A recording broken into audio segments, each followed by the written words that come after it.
bahrul amik. Udip dalam dunianya merupakan laut yang paling dalam. Cukup lu dalam lautnya cukup le binatang-binatang yang bisa membahayakan dan merusakkan.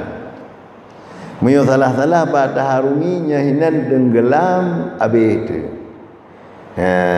Lihat binatang-binatang yang bisa.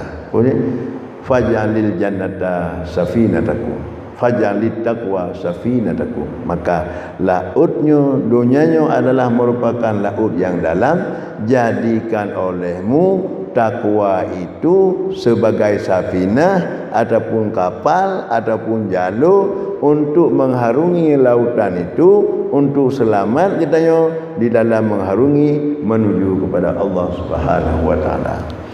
Ya Yohana tak pegot takwanya sebagai safinah ataupun sebagai solusi, sama dengan sabi-sabi getanya dipetadu oleh hawa nafsu dalam udip dalam dunia han merupa ibadat kepada Allah Subhanahu wa taala.